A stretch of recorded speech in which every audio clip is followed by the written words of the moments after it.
Hello नमस्कार दोस्तों, मैं घनश्याम शर्मा स्वागत करता हूं आप सभी का हमारे चैनल आर एस जंक्शन पर। और दोस्तों, आज एक और इम्पोर्टेंट टॉपिक मैं आपके लिए लेकर आया हूं, जो कि शायद आप भी काफ़ी टाइम से इसका इंतजार कर रहे होंगे। और यह है स्वच्छ सर्वेक्षण 2019।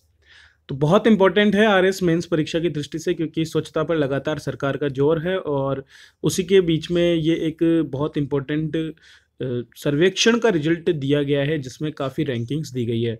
तो इन रैंकिंग से जुड़े हुए प्रश्न न केवल प्रीलिम्स एग्जाम में बल्कि मेंस एग्जाम में भी आपसे आसानी से पूछे जा सकते हैं। तो इसी पर आज हमारा चर्चा रहेगी। दोस्तों, ministry of housing and urban affairs, इसके अंतर्गत ये सर्वेक्षण किया गया है। और आप सभी जानते हैं, गांधी जी की जयंती के 150 वर्ष इस साल पूरे हो रहे हैं। तो अपने आप ही ये काफ़ी महत्वपूर्ण रहता है। ये इसका लोगो है, देख सकते हैं, एक चश्मा बना हुआ है। गांधी जी का ये चश्मा है जिसमें स्वच्छ भारत लिखा हुआ है, और नीचे इसकी टैगलाइन है, एक कदम स्वच्छता की ओर।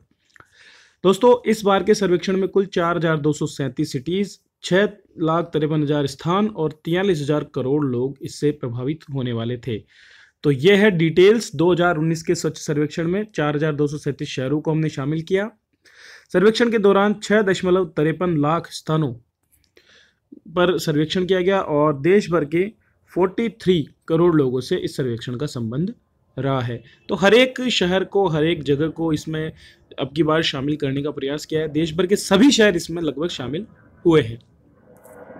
तो आइए सर्वेक्षण से जुड़ी कुछ विशेष बातों के बारे में हम चर्चा कर लेते हैं। तो 2016 में सर्वेक्षण की शुरुआत हुई थी दोस्तों, और हमारे प्रधानमंत्री जी को इसका श्रेय जाता है कि उन्होंने देश में स्वच्छता की एक अलग जगाई है। लोगों के बीच में एक मुहिम उन्होंने अपनी तरफ से शुरू की थी, और आज ये मुहिम आगे बढ़ते हुए काफ़ी आगे पहुंच चुकी है। 2016 में शुरू किया गया चौथा दौर, और पहले दौर में जहां केवल 73 यूएलबीज, जो लोकल बॉडीज़ थी, अर्बन लोकल बॉडीज़, उनको रैंकिंग दी गई थी। उसके बाद में धीरे धीरे ये दायरा बढ़ता गया और आज देश के सभी शहर इसमें शामिल हैं। इस बार जो सर्वेक्षण किया गया उसकी अवधि थी 4 से 31 जनवरी 2019। ठीक है, तो 4 से 31 जनवरी 2019 तक इसका सर्वेक्षण किया गया, लोगों की राय ली गई, बहुत से मुद्दों पर बातें हुई। हर एक जो शहर है उसने अपने आप को स्वच्छ रखने की कोशिश की। हमारे यहाँ भी काफ़ी ऐसे प्रयास हुए। सोशल मीडिया का प्रयोग किया गया। हर एक लेवल पर हमने प्रयास किए कि हम इसमें टॉप करें। तो एक कहीं ना कहीं प्रतिस्पर्धात्मक जो राज्यों के बीच संघवाद है उसको बढ़ाने का प्रयास सर्वेक्षण के अंतर्गत इस बार 4 के बजाय 6 कैटेगरी में विभाजित किया गया था। तो 6 कैटेगरी के अंतर्गत काम हुआ इसमें, और 6 कैटेगरी के अंतर्गत पुरस्कार भी दिए गए हैं जनसंख्या के आधार पर। आगे हम बात करेंगे। और इस बार की भी जिम्मेदारी 2018 की तरह कार्वी डाटा मैनेजमेंट सर्विसेज, ये जो कंपनी है आप देख सकते हैं, इसको दी गई है। चलो आगे बढ़ते हैं दोस्तों, और बात करते हैं सर्वेक्षण से जुड़ी कुछ और बातों की। पिछले साल की तुलना में बात करें, पिछले साल दोस्तों कुल 4,000 मार्क्स का सर्वेक्षण था। वहीं इस बार की बात करें तो ये सर्वेक्षण 5,000 मार्क्स का रहा है। तो 1,000 मार्क्स इसमें बढ़ा दिए। क्यों? पिछली बार 3 कैटेगरीज थी दोस्तों। पहला है एसएलपी, सर्विस लेवल प्रोग्रेस, जिसमें 35%। उसके बाद में बात करें डायरेक्ट ऑब्जर्वेशन, जिसमें 30%, और सिटीजन फीडबैक में 35% रहा। लेकिन अब की बार क्या किया इन्होंने, अब की बार चेंजेस करते हुए एक और ऑप्शन जोड़ा, और वो था सर्टिफिकेशन। तो स्टार रेटिंग्स इसमें हुई है, 3 रेटिंग्स है, ओडीएफ, ओडीएफ प्लस और ओडीएफ प्लस प्लस। जैसे कि आपको पता है, मैंने थोड़े दिन पहले बताया था कि जयपुर जो हमारा शहर है उसे ओडीएफ प्लस प्लस का ओडीएफ प्लस का दर्जा दिया गया है, और जो प्लस प्लस में कैटेगरी में है वो काफ़ी बेहतर शहर है। तो 20% स्टार रेटिंग का और 5% ओडीएफ या ओडीएफ प्लस प्लस का इनका इसमें रहा है कि स्टार रेटिंग में कितना है, 1 2 3 4 5 इस तरह से स्टार रेटिंग है। प्लस उसके बाद में ओपन डिफेक्शन फ्री में भी प्लस और प्लस प्लस रेटिंग्स अलग अलग हैं। तो 4 कैटेगरी में 25-25% मार्क्स है। सर्टिफिकेशन का आप पूछा जा सकता है, मार्क्स का जो डिस्ट्रीब्यूशन है वो आसानी से पूछा जा सकता है। डायरेक्ट ऑब्जर्वेशन में ऑफिसर्स आए, वहाँ से उन्होंने चेक किया, देखा वाकई में परिस्थिति क्या है। सिटीजन फीडबैक में ऐप के माध्यम से लोगों ने अपना फीडबैक दिया शहर के प्रति। और सर्विस लेवल प्रोग्रेस में बहुत सी चीज़ें हैं जो मैं आपको बता देता हूँ क्या क्या उसमें शामिल है। अगर बात करें सर्विस प्रोग्रेस लेवल की, तो 33 इंडिकेटर्स और कवरिंग 7 थीमेटिक एरियाज। तो 7 एरिया थे। पहला है इनोवेशन, 5%, आप देख सकते हैं यहाँ पर। उसके बाद बारी आती है कलेक्शन ऑफ ट्रांसपोर्टेशन, कलेक्शन कैसा हो रहा है, कचरे आप कैसे संग्रहित कर रहे हैं, 27%, बहुत ज़्यादा। उसके बाद में प्रोसेसिंग एंड डिस्पोजल, क्या कचरे को उठाने के बाद में प्रोसेस किया जा रहा है, उसका डिस्पोजल हो रहा है, उसके अंदर 8 इंडिकेटर्स, टोटल क्वेश्चन। उसके बाद में 25% सस्टेनेबल सैनिटेशन, सैनिटेशन की व्यवस्था कैसी है, जो आपका शहर है, जो भी आपकी लोकल बॉडी है, क्या वहाँ पर सैनिटेशन को बढ़िया तरीके से बनाया गया है। उसके बाद में बिहेवियर चेंज, लोगों का व्यवहार कैसे बदल रहा है, क्या वे सर्वेक्षण को सही तरीके से ले रहे हैं, क्या वे अपने उनमें स्वच्छता के प्रति जागरूकता बढ़ रही है। उसके बाद कैपेसिटी बिल्डिंग को बहुत कम मार्क्स, 3% मार्क्स रखे हैं, जबकि बाई लॉज और रेगुलेशंस आपने कैसे बनाए हैं उनको भी इसमें जगह दी गई है। तो ये है 25% का जो हमारा सर्विस लेवल प्रोग्रेस का जो टॉपिक था उसका डिवाइड। इस तरह से 33 इंडिकेटर्स पर 7 थीमेटिक एरियाज में एसएलपी को कवर किया 1250 मार्क्स में।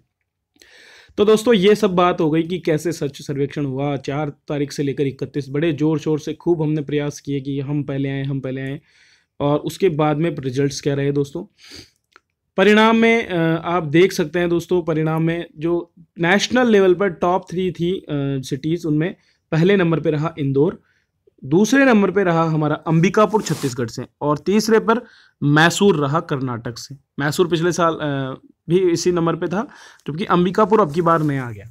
अंबिकापुर ने बहुत अच्छा प्रदर्शन किया, छत्तीसगढ़ ने एटलीस्ट बहुत अच्छा प्रदर्शन किया, और ये 3 टॉप सिटीज है नेशनल लेवल पर। ज़्यादा डिटेल में इनमें जाने की जरूरत नहीं है। राजस्थान की बात करें तो हमारी जो राजधानी है जयपुर पिछड़कर 44वें नंबर पे चली गई, जैसा कि मैंने बताया था। तो पूरी डिटेल में पहले दे चुका हूँ। जो हमारे करंट अफेयर्स हैं अकेडमी में, डेली में उनमें करंट अफेयर्स डाल रहा हूँ, तो आप उनको देख सकते हैं, उनका फ़ायदा उठा सकते हैं। अगर आप नहीं कर रहे हैं तो ये आपके लिए काफ़ी हानिकारक हो सकता है, क्योंकि दोस्तों वहाँ पर मैं डेली ऐसे जितने भी राजस्थान से जुड़े हुए करंट अफेयर्स है वो डालता हूँ, तो आप वहाँ से उनको देख सकते हैं। उसके बाद बारी आती है नेशनल लेवल पर 10 लाख से ऊपर की पॉपुलेशन। तो इसमें जो सिटीज़ है उनमें है, आप देख सकते हैं क्लीनेस्ट बिग सिटी में अहमदाबाद सबसे पहले नंबर पर, उसके बाद में बारी आती है रायपुर, फिर उसके बाद में नवी मुंबई, चौथे नंबर पर जबलपुर, और 5वें नंबर पर सूरत। ये 5 शहर सबसे टॉप रहे 10 लाख से ऊपर की पॉपुलेशन की कैटेगरी में। उसके बाद में दोस्तों मीडियम जो लेवल की सिटीज़ हैं उनमें क्लीनेस्ट मीडियम सिटी है उज्जैन। उसके बाद में एक कैटेगरी है फास्टेस्ट मूवर मीडियम सिटी। तो फास्टेस्ट मूवर में मथुरा वृंदावन, बहुत अच्छा, मथुरा वृंदावन जो कि भगवान श्री कृष्ण की नगरी है, उसने काफ़ी अच्छा प्रदर्शन इस बार किया है। उसके बाद बारी आती है दोस्तों अगली कैटेगरी की, जो कि है बेस्ट सिटी इन सिटीजन फीडबैक। तो ये है चंद्रपुर, ये महाराष्ट्र की सिटी है चंद्रपुर, जिसको बेस्ट सिटी दिया गया है। और इसके बाद में जो best city in innovation and best practice, तो झांसी को दिया गया उत्तर प्रदेश, और best city in solid waste management Latur को यह अवार्ड दिया गया है। तो ये 5 सिटीज हैं जिनको अलग अलग कैटेगरीज में अवार्ड मिले हैं। उसके बाद बारी आती है दोस्तों जो नेशनल लेवल पर 1 to 3 लाख पॉपुलेशन जो है 1 लाख से 3 लाख की कैटेगरी में, उसमें भी मैं आपको बता देता हूँ। क्लीनेस्ट जो सिटी है स्मार्ट सिटी, उसमें है NDMC, दिल्ली को इसका अवार्ड दिया गया है। फिर उसके बाद में फास्टेस्ट मूवर स्मॉल सिटी में औरई, ये है अपने उत्तर प्रदेश की। उसके बाद में बेस्ट सिटी इन सिटीजन फीडबैक तिरुपति को दिया गया है 1 लाख से 3 लाख में। तिरुपति बालाजी बहुत फेमस जगह है, आप सभी जानते हैं। उसके बाद में best city in innovation Jhansi Uttar Pradesh को, और 5वें नंबर पे यहाँ पर आप देख सकते हैं लातूर को best city in solid waste management 3 to 10 lakh की पॉपुलेशन में। ये अलग अलग इनको रैंकिंग्स दी गई है। अभी बात करें दोस्तों और आगे बढ़ते हुए, तो नेशनल लेवल पर स्टेट कैपिटल और यूनियन टेरिटरी की बात करें, हाँ, तो यहाँ पर भोपाल जो है राजधानी मध्य प्रदेश की, वो सबसे फर्स्ट रैंक पर रही है, क्लीनेस्ट सिटी का उसको अवार्ड दिया गया है। वहीं फास्टेस्ट मूवर कैपिटल में चेन्नई को मिला, जो कि पिछले साल जयपुर को मिला था, लेकिन इस बार ये अवार्ड ले गया चेन्नई। उसके बाद बारी आती है best city citizen feedback, Ranchi ने इसमें अवार्ड अब की बार जीता है। बहुत, हमारी इतनी पॉपुलेशन होने के बावजूद भी हम पीछे हैं। ग्रेटर मुंबई की बात करें तो उसे भी best city in innovation and practice मिला है, और सॉलिड वेस्ट मैनेजमेंट में चंडीगढ़ को, जो कि उत्तर भारत का शायद सबसे साफ शहर है। चलो आगे बढ़ते हैं दोस्तों और बात करते हैं नेशनल साइटेशन किन किन को मिला है। तो नेशनल साइटेशन की बात करें तो ओवरऑल रैंकिंग थी राजकोट की 13वीं 12वीं, लेकिन उसको भी मिला है यहाँ पर नेशनल साइटेशन। उसके बाद में भिलाई का नंबर आता है, भिलाई नगर को, जिसको नेशनल साइटेशन में ओवरऑल रैंकिंग 15 थी, लेकिन सेकंड स्थान मिला है। फिर बात आती है पनहाला की, महाराष्ट्र के पनहाला को 17वीं रैंक मिली है। और उसके बाद में विजयवाड़ा, जिसको 18वीं रैंक थी, लेकिन यहाँ चौथे नंबर पर रहा वो। और गाजियाबाद को, जो कि उत्तर प्रदेश में है, उसे 19वीं रैंक थी, लेकिन यहाँ पर 5वें नंबर पर वो रहा। अब दोस्तों नेशनल सिटीजन लेड इनोवेशन में इंदौर पहले नंबर पर, उज्जैन दूसरे और चंडीगढ़ तीसरे नंबर पर रहा है। और कैंटोनमेंट बोर्ड की बात करें तो दिल्ली कैंट फर्स्ट नंबर पर, मेरठ कैंट सेकंड नंबर पे, और जो ये एक कैंट है, आईटॉग कैंट है हिमाचल प्रदेश में, उसे थर्ड रैंक मिली है। तो ये हैं कुछ इस बार के रिजल्ट्स, और बहुत इंपॉर्टेंट, क्योंकि निश्चित रूप से सर्वेक्षण पर सबका जोर है, तो हमारे जो टीचर्स हैं, हमारे जो एग्जामिनर्स हैं, उनका भी जोर रहेगा कि इनमें से कुछ प्रश्न पूछे जाएं। अब दोस्तों आपके लिए एक और इम्पोर्टेंट खबर, जो अनअकैडमी पर हमारा आरपीएससी है वहाँ पर प्लस शुरू हो चुके हैं। 2 मिनट आप अपना टाइम दीजिए, यहाँ पर बहुत इंपॉर्टेंट बात मैं आपके लिए करने वाला हूँ, और ये केवल आप लोगों के लिए है जो है आरएस जंक्शन के सब्सक्राइबर्स। दोस्तों यहाँ पर आप आरपीएससी का सब्सक्रिप्शन ले सकते हैं अपनी आगामी परीक्षा की तैयारी के लिए, जहाँ आपको डेडिकेटेड एजुकेटर्स मिलेंगे हर एक कैटेगरी में, और मैं भी वहाँ पढ़ा रहा हूँ अभी।